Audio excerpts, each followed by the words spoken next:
Olá, pessoal, tudo bem? Bem-vindos aqui a esse canal do CISECO, do Centro Internacional de Semiótica. Estamos aqui com o Marco Antônio Tessaro, ele que é doutorando da Universidade do Vale dos Sinos, da Unicinos, em comunicação, e nós vamos conversar um pouquinho com ele sobre um trabalho muito bacana que ele está fazendo e que é o objeto de estudo da pesquisa dele no doutorado, comunidades quilombolas. Esse é o foco do trabalho do Marco. E eu queria saber de você, Marco, por que desse objeto inicialmente? Seja bem-vindo. Você pode se apresentar para o pessoal e dizer um pouquinho da sua história, antes de mais nada? Com certeza. Gostaria de agradecer muito o carinho, o convite. Sinto honrado e agradecido, ao professor Antônio Fausto Neto por essa mediação. Agradeço também ao professor Antônio Ebelê e também a Aline por esse processo dialógico e também a você, Deva, por essa oportunidade de discutirmos alguns temas que são pertinentes à própria pesquisa em comunicação. Temos como desafio, principalmente agora nesse período de isolamento social, percebermos esses sujeitos, esses atores, onde é que eles estão.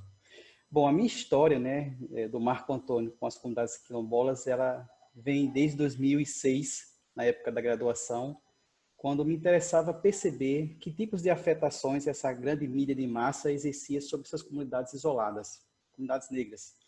Naquela época, Deva, eu fiz a pesquisa em 3 comunidades, uma do Sertão, uma do Agreste e outra do Litoral Paraibano. E percebendo, eu verifiquei naquela época que a televisão era um fator primordial para que a constituição desses sujeitos identitários ela fosse se constituindo, Me lembro que naquela época nós tínhamos a novela Cobras e Lagartos, da Rede Globo, e em uma dessas entrevistas de campo, uma professora reportou que as crianças imitavam o personagem Foguinho, representado pelo Lázaro Ramos, que era a figura daquele negro, mas aquele negro ainda estereotipado, o falso herói. Ele era o negro, mas só que era o negro do herói malandro, vestido por aquela filosofia um tanto que atravessada por vários elementos. Mas é interessante perceber que em uma daquela época, em 2006, em uma das comunidades, foi essa do Matão, que até hoje estou realizando a pesquisa de doutorado, as pessoas falaram, olha, a televisão é um fator que nos traz, assim, não boas memórias, mas o rádio, a Voz do Brasil, a gente entendeu que estava chegando umas cisternas aqui para a comunidade e não apareceu mais, porque naquela época, em 2003, surgiu a CEPIR, no governo Lula, que começou a irradiar pela Voz do Brasil algumas políticas públicas para as comunidades quilombolas tradicionais. Então, a comunidade do Matão, pela Voz do Brasil, ouviu sobre uma política pública na comunidade e foi exigida à prefeitura aquela implementação. Então, eu percebi que enquanto a televisão segregava um pouco e o rádio atuava com essa liga social, aí eu fui para o mestrado investigando o seguinte, e essas rádios comunitárias que estão ao redor de cada comunidade dessa, qual foi o papel social de cada uma delas? E aí, ao invés de observar, de fato, essa liga social, eu vi que a rádio comunitária atua em uma lógica quase igual ou tão pior dessas grandes mídias de massa. Primeiro, uma das rádios, os depoentes diziam, a gente não pode nem ligar para a rádio porque eles cortam a nossa fala. Só fala o prefeito, os vereadores alinhados ao prefeito. E durante uma imagem, um registro fotográfico da mesa do áudio de uma dessas rádios, em Alagoa Grande, encontramos um identificador de chamadas. Então, qual é a função social de um identificador de chamadas dentro de uma rádio comunitária? Filtrar as vozes, as falas.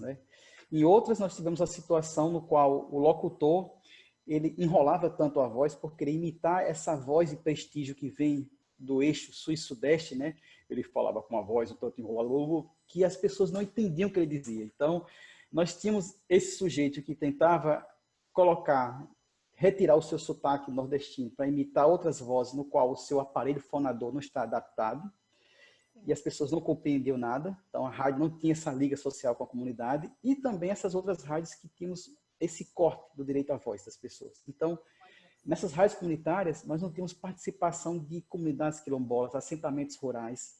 Apenas a voz do centro urbano tem direito à fala. Ou seja, nessas rádios, o compromisso não era com a comunidade quilombola, com a comunidade local, e sim com aqueles que, de alguma forma, teriam, entre aspas, concedido, né, a licença para que as rádios funcionassem. Agora, para que as pessoas possam se localizar, onde fica a comunidade do Matão, onde você lá no na graduação e de lá para cá você vem trabalhando e digamos, o tecido social do seu estudo agora no doutorado.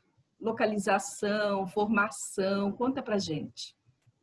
Bom, a comunidade quilombola do Matão, ela está localizada entre dois municípios, entre o município de Mogeiro e Gurien, que ficam localizados no agreste paraibano, em torno de 85 quilômetros da capital João Pessoa.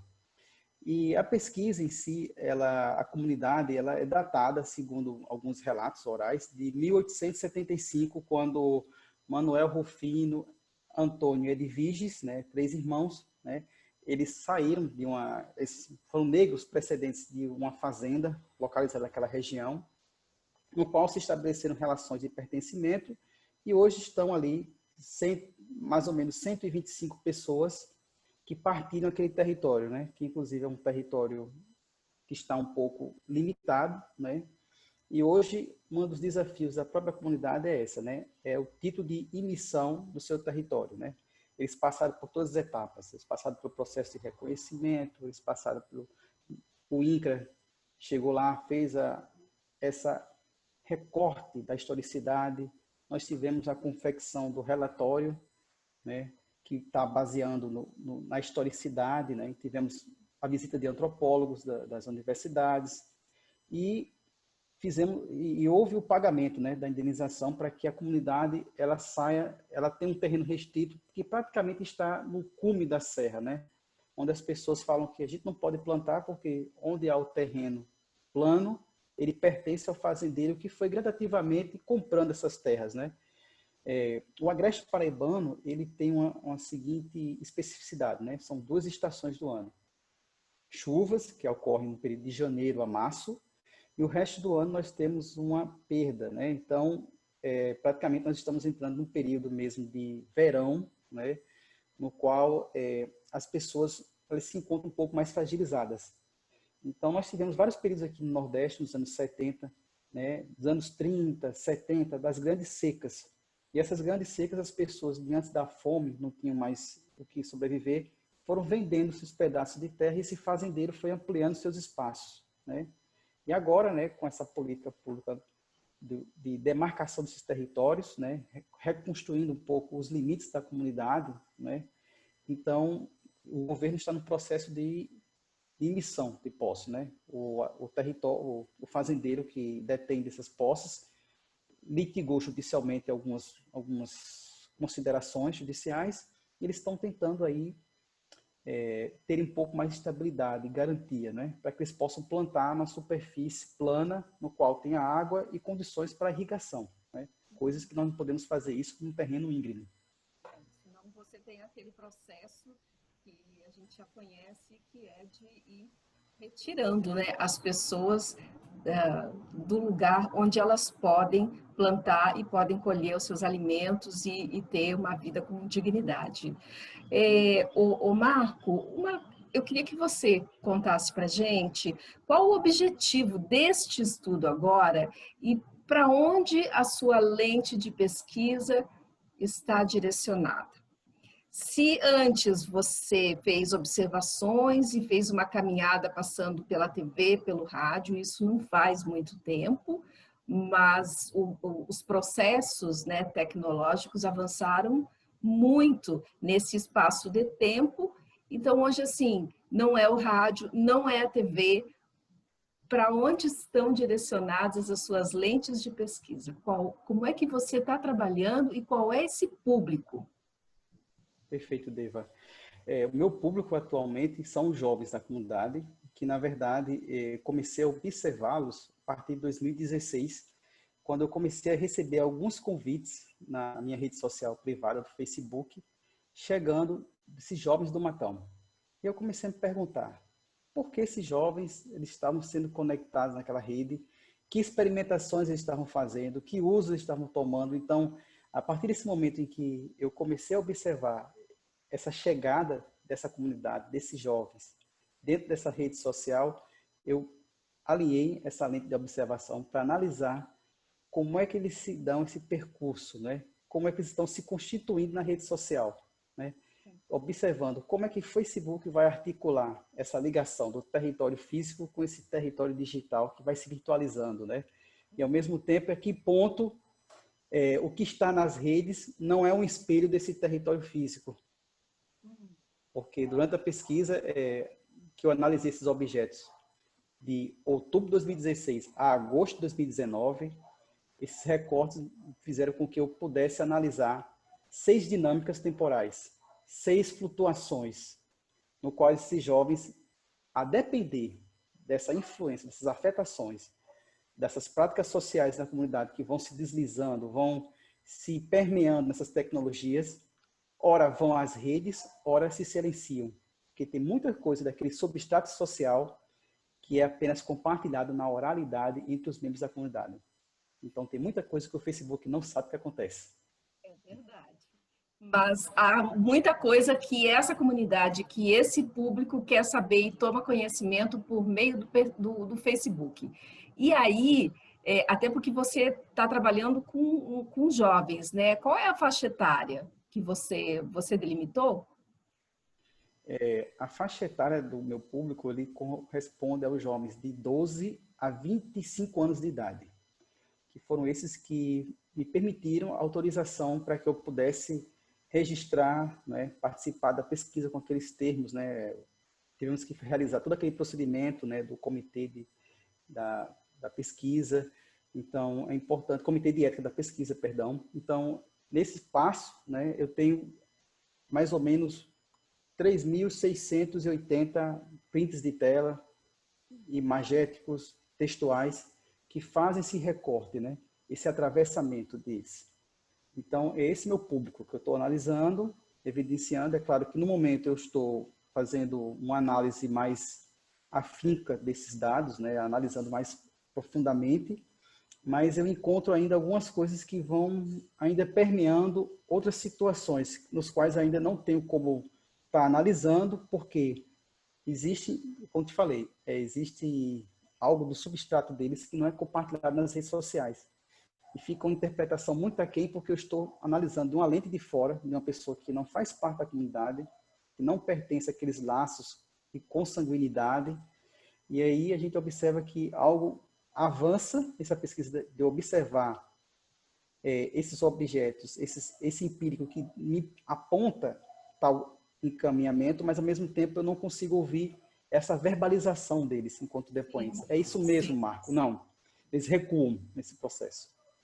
Então, e quais foram as suas surpresas neste meio tempo, né, com essas observações? Eu queria que você me desse uma pontuada, não é, de comportamento desses jovens. Você acabou de dizer que, olha, tem coisas que eu não consigo, né, que fica no mundo, no plano, no espaço ali da vivência deles, até porque você é um sujeito que é de fora, você não é um sujeito da comunidade, né?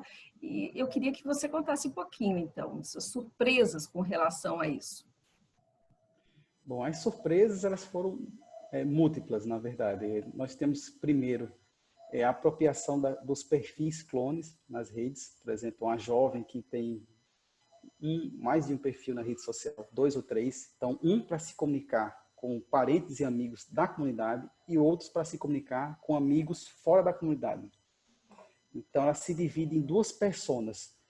E nesse ambiente, a gente observa que quando o assunto ele é em comum, tanto para o território físico da comunidade, como para esses amigos fora da comunidade, o perfil dela, chama o perfil dela 2. Então, há um diálogo dessas 2 pessoas. Então, ou seja, a gente observa que para fazer esse tipo de comunicação e analisar isso daí, ou seja, ela tem que ir no mesmo dispositivo, fazer o login nesse perfil, depois desconectar e logar nesse outro perfil da rede social. Então, E essa observação sua é com o gênero feminino, gênero masculino, feminino. ótimo. E tem alguma Ótima, surpresa ou alguma observação com o gênero masculino? ótima observação, Deva. Dos meus jovens que estão na coleta, na amostra da pesquisa, 99% são meninas. Ao todo, são 12 jovens, né, que eu estou analisando, e desses 12 jovens, 11 são meninas e temos um rapaz jovem. E nós observamos que a rede social, Facebook, ela é uma câmara de eco. A gente observa a primeira coisa, né, da comunidade. Nós temos um relacionamento muito matriarcal dentro da própria comunidade quilombola, porque os homens, né, eles trabalham na construção civil, muitos deles passam a semana aqui na capital, João Pessoa, e retornam no final de semana. Então, são as mulheres que permeiam as práticas sociais, que cuidam dos seus filhos, da casa. Então, nós observamos que o Facebook é essa câmara de eco para elas. Para desabafar, para interagir com outras mulheres, para fazer um outro tipo de laço, né? Às vezes, isolamento, né? Você ficar só em casa com seus filhos, você quer interagir com outras pessoas, dentro ou então fora da comunidade. Agora, você começou a pesquisa, né, numa época que não estávamos na pandemia. Então, eu imagino que esse percurso, né, do começo do estudo, de recolhimento, de colher material empírico, e aí você tem um outro momento, eu não sei como é que você está chamando isso dentro da sua pesquisa, mas você passa a ter um outro momento, né, que é pós esse início de pesquisa e que é o momento durante a pandemia.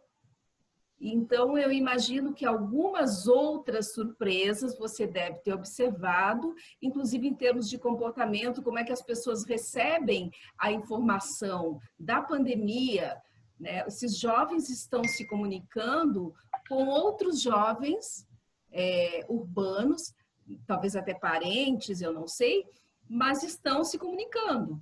E isso é um crescente, porque o jovem ele tem muita facilidade, né, por todos os canais, de fazer, de formar novos amigos. Então, eu gostaria que você contasse se houve uma mudança muito forte, né, entre esse primeiro período, essa primeira fase da pesquisa e essa segunda fase marcante por um processo, né, da pandemia, né, da Covid-19. Bom, Deva, nesse processo pós-dados, depuração e análise que estão ocorrendo agora nesse contexto da pandemia, eu estive presente na comunidade 2 vezes para fazer uma devolutiva do processo de encaminhamento da pesquisa. E nessas 2 vezes eu pude presenciar uma comunidade que ela reconhece, sim, a importância da crise sanitária que está acontecendo, uma vez que as comunidades, elas captam o sinal da televisão via antena parabólica. Então, eles assistem toda a programação que vem do Rio, de São Paulo, desse eixo. Então, eles estão cientes dessa questão, um pouco à parte do que acontece aqui na Paraíba, uma vez que os telejornais locais não são captados na comunidade. Então, eles assistem toda uma programação que vem das grandes redes. Contudo, eu observei nessa análise de ida à comunidade, eles nesse caminhar fortalecido. Eu acho que diante dessa crise, considerando essa realidade, essas práticas sociais dos próprios antepassados, que nós observamos que diante de situações sociais nos quais a comunidade foi vivenciando na sua história de crises, das secas, não é? Do trabalho feito nas frentes emergenciais, tudo isso, eles se fortalecem, eles se unem mais.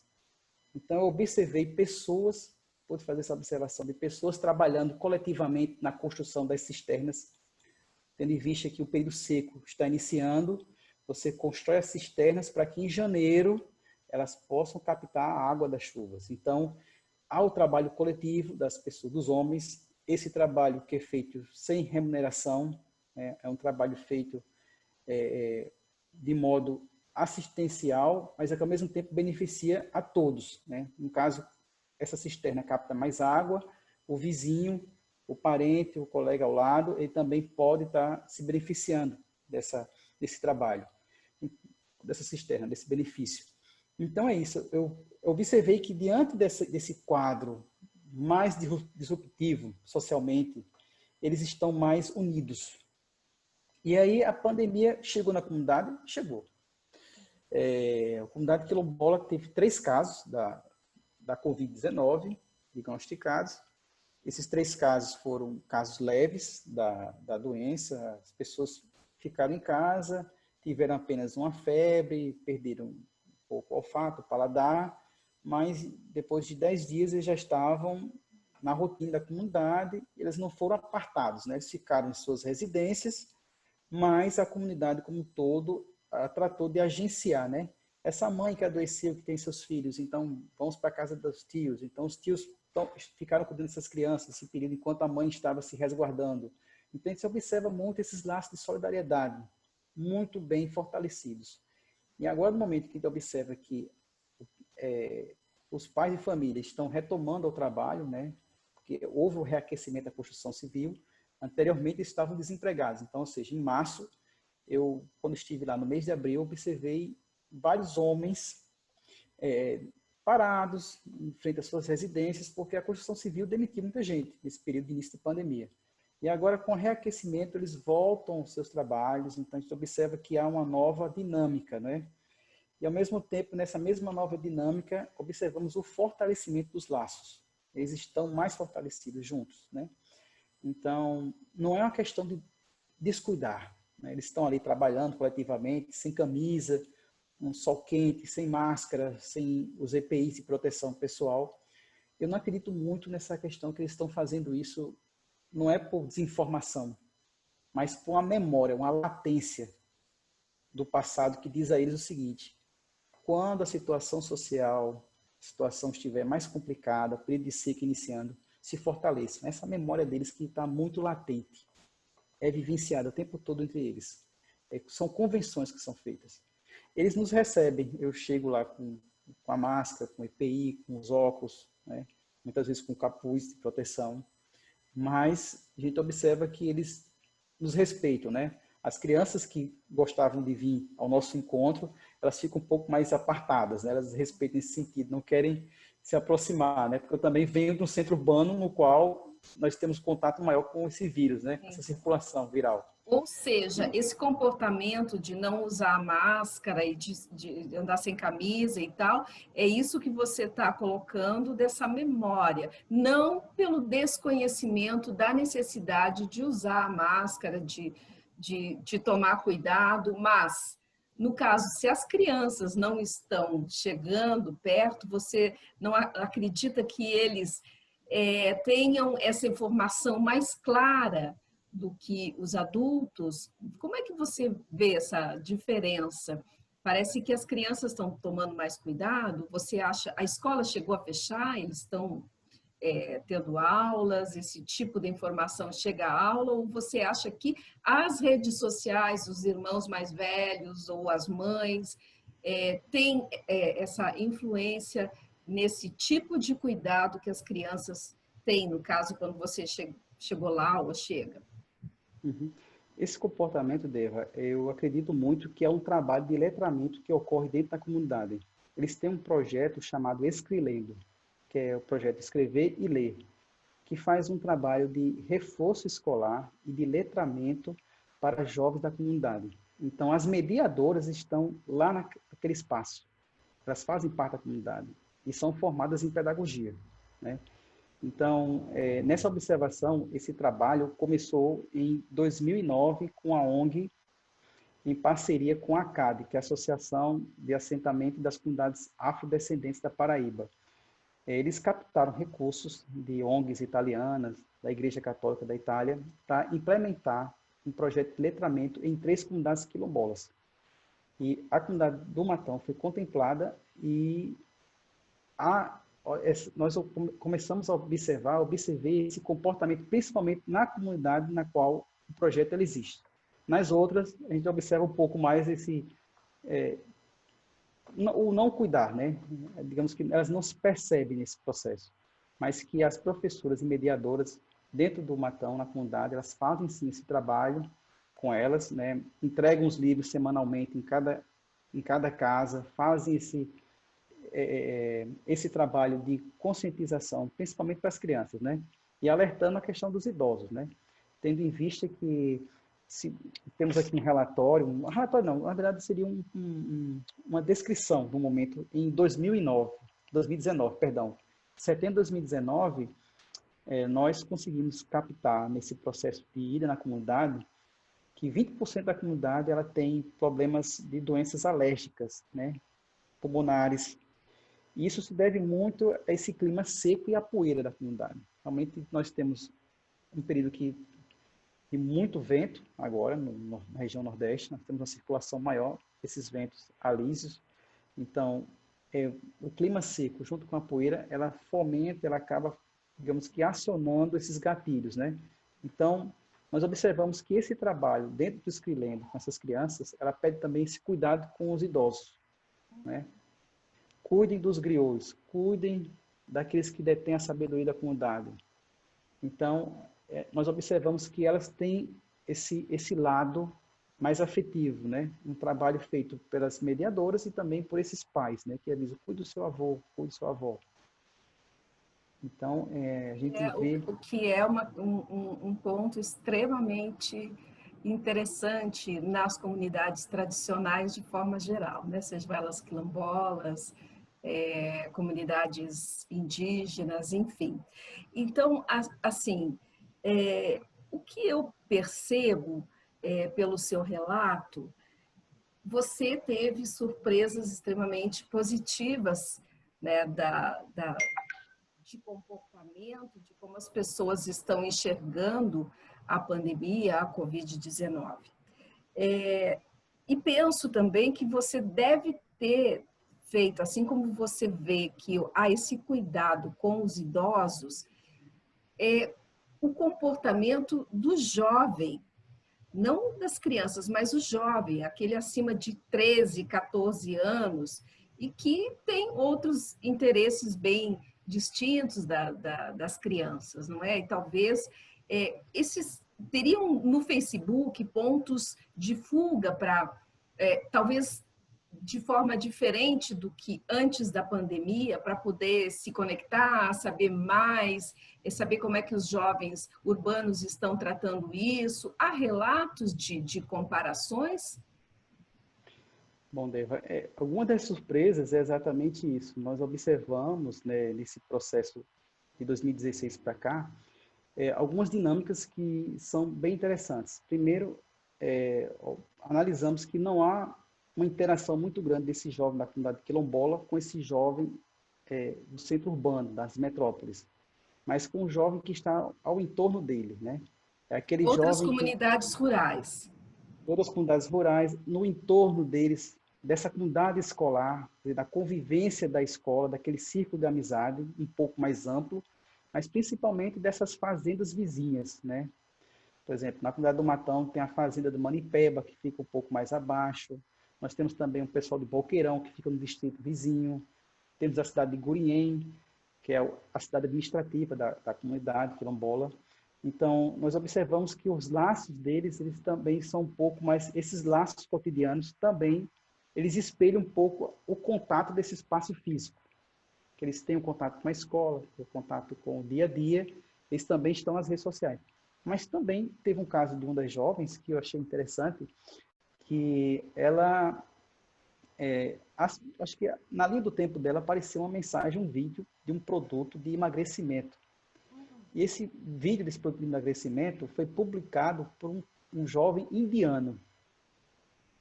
E ela convidou a amizade com esse jovem indiano e ele aceitou. E aí ela começou a receber outras publicações, né, desse jovem, da Índia, e eu percebi como é que ela conseguiu, né? Como é que essa ferramenta ela contactou aquela jovem de uma comunidade quilombola rural com esse outro jovem que está a 10 mil quilômetros, 8 mil quilômetros de distância da comunidade quilombola, né? Então, eu achei assim, interessante como é que se deu esse reconhecimento, porque ela poderia não ter aceito enquanto amigo, mas que critérios são esses de amizade? E no questionário eu perguntei, vocês têm certeza de onde vai a sua rede de amizade? Então, 98% disseram que não. Boa parte deles também dizem que tem amigos, mas amigos de enfeite. Que é somente para que você possa receber, a palavra é essa, amigos de enfeite. E, ao mesmo tempo, observei também que o Facebook, no momento que eles começam a aceitar essas amizades de enfeite, sobrecarrega.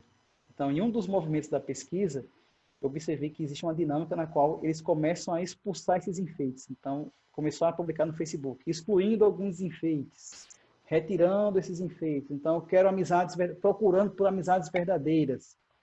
Então, a gente Seja, observa... eles vão selecionando e não só isso, eles anunciam que estão fazendo isso para a sua comunidade ali. É uma forma de proteção, né? De fortalecimento, não sei, como é que você avalia isso? Eu observo com um fortalecimento, né? Eles fazem esse recuo, como aconteceu no caso em 2018, né? Em 2018 nós tivemos um processo eleitoral muito difícil, né? No qual a própria comunidade também se polarizou. Ela está dividida também em dois grupos. Nós temos um grupo de evangélicos da Assembleia de Deus, tem uma igreja na comunidade dessa igreja, dessa representação, e a comunidade ela se dividiu em dois lados, né? Entre o PT do Haddad e o Jair Bolsonaro. Nós observamos que essa fragmentação também ocorreu no Facebook. Mas no momento em que a comunidade teve alguns desentendimentos internos, esses jovens recuaram, eles saem das redes sociais do Facebook, eles saem da linha do tempo, tiram o perfil político, que tem algumas imagens, algumas representações, e passam a não mais publicar na linha do tempo. Eles vão por histories, né? Que é aquela linha temporária, aquela linha efêmera do tempo que desaparece, que é rápido, e que ao mesmo tempo não registra, né? Ela não consegue te recordar lembranças. Então, eu percebi que no momento em que a superfície daquele território físico ele vai se deslizando, vai se descolando, esse território digital também ele recua, ele some. Olha que interessante. Então, há uma consequência, né? Há dois caminhos que se interligam, mas ao mesmo tempo outras coisas, muitos assuntos internos, algumas discussões conflituosas, elas permanecem na superfície da oralidade. Sei. Entre eles. Sei. A questão religiosa, ela está muito clara nesses perfis dos jovens? Observamos algumas latências, principalmente naquilo que eu chamei, na própria tese em construção, que seria o sistema algoritmo de resposta, que é aquela quando a jovem coloca, hoje eu estou me sentindo mal, e na mesma hora, no dia seguinte, aparece uma outra mensagem dizendo, um trecho da Bíblia, você consegue, você brilha, você é bonita, você é intelectual. Aí nós observamos o seguinte, uma das perguntas do questionário foi essa. Você acha que o Facebook anda adivinhando seus pensamentos? Aí 82% disseram que sim. Então, a gente percebe que existe, de fato, dentro da própria estrutura do maquinário, esse sistema algoritmo de resposta, no qual, quando você coloca, você está se sentindo triste, se sentindo angustiado, agoniado, à mesma hora o Facebook trata de espelhar para você frases motivacionais, perfis de imagens bíblicas, dizendo, olha, vai, porque ele depende que você esteja empoderado para que você possa estar enunciando, publicizando. Então, ou seja, o maquinário dá esse recurso, né, de buscar ir adiante. Ir adiante. É uma provocação, né, constante.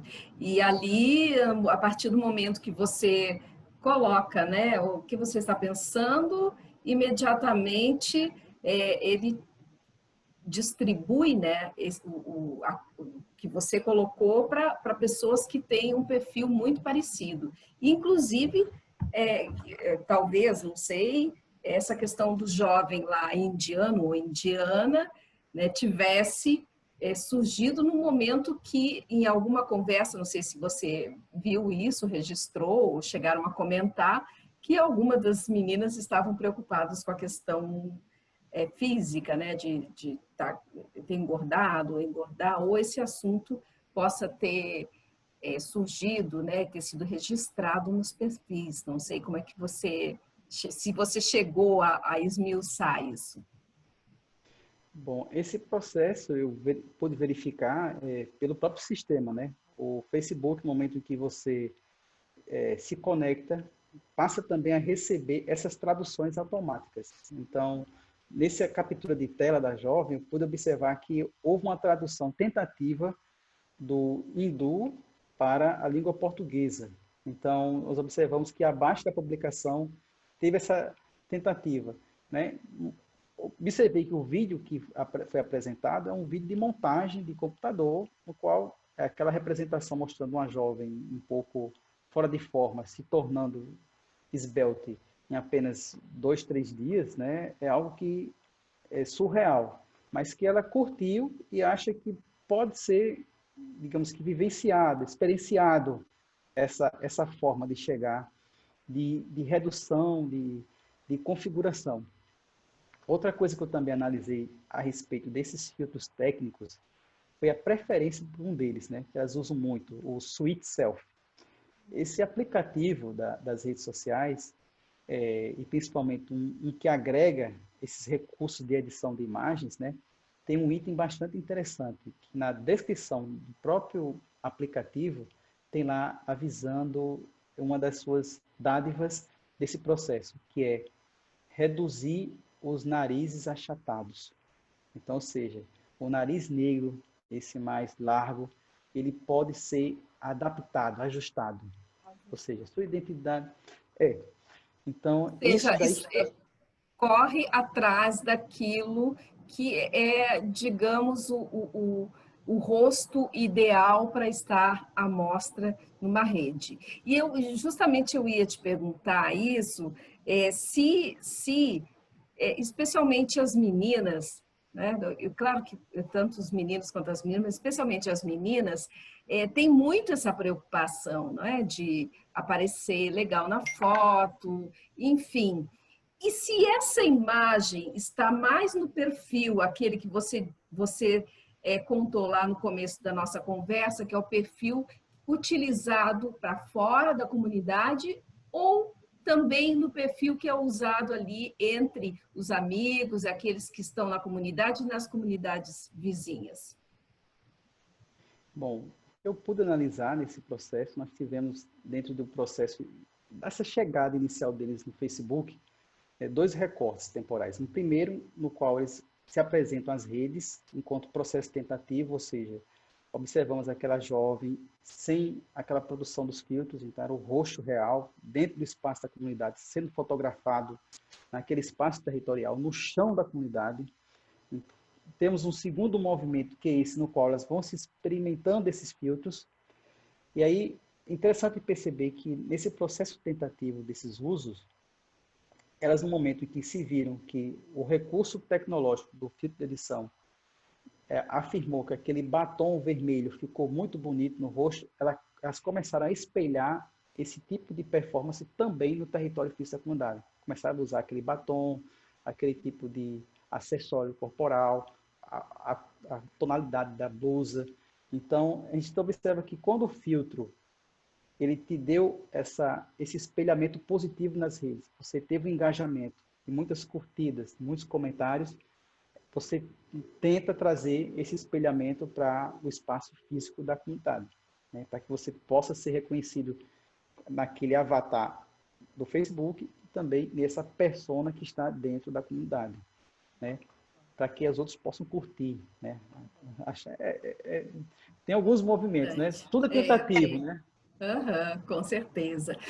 Marco, a gente está chegando aqui no final do nosso bate-papo e para encerrar, eu penso que seria interessante você deixar um recado aqui para nós, né, que participamos do CISECO, e esse ano de 2020 não vamos ter nosso encontro presencial devido à pandemia, mas eu queria que você desse uma costurada, né, nesse o que você já recortou até agora, e se a pandemia ela trouxe pontos positivos para a sua análise, como é que você está interpretando esse rompimento entre o normal do seu trabalho e esse outro período que não é o normal, mas que lá dentro da comunidade parece que a vida segue normal, ou não?